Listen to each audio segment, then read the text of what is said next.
With the release of Pokemon Scarlet and Violet, we get introduced to quite a few new Pokemon, so how good are these Pokemon competitively? And for today's episode, we'll be talking about the pseudo-legendary for the Paldea region, Baxcalibur. When it comes to Baxcalibur, I made a video on this guy a couple days ago, and well, looking at the comments here, I might have to say that this guy's kind of underrated. When looking at the stats of this thing, there are two things that stand out. Number one, having 115 HP is really high, and more importantly, it has 145 attack, which is a lot. This thing is an absolute bruiser. Unless you're physically defensive, you're probably not gonna take a hit from this thing very well. That said, because so much of its stats are invested to HP and attack, the rest of its stats, I really can't say the same.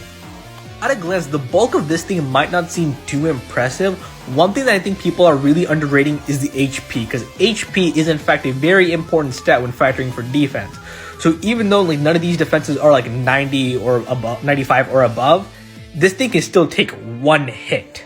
And with that HP stat, you can reliably take one hit, which means you get one chance to set up your Dragon Dance. This 87 speed might seem middling. With one Dragon Dance, this thing goes up to 450.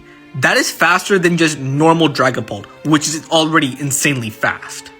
If you give this thing a chance to Dragon Dance, this thing will become an absolute menace. That said, there are many weaknesses to this Pokemon.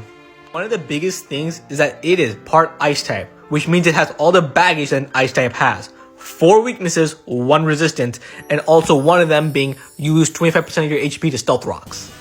Generally, while this thing could survive one hit at max HP, if you factor in Stealth Rocks, it's going to be significantly harder.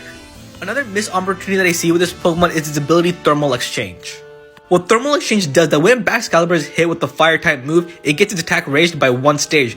But that is not the best part. The best part is that it cannot get burned. This ability is not bad per se, I just think it could have been much better. While you do get your attack raised by getting hit with the Fire type move, you still take the damage. I think this ability would work a lot better if you just had flat out Fire immunity. That said, having immunity to burn is a big deal because this thing's a physical attacker.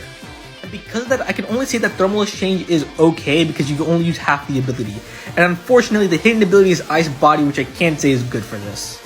How good is Baxcalibur competitively? Well, I can't say for sure it's going to be OU tier, but I can safely say it's going to be a new U.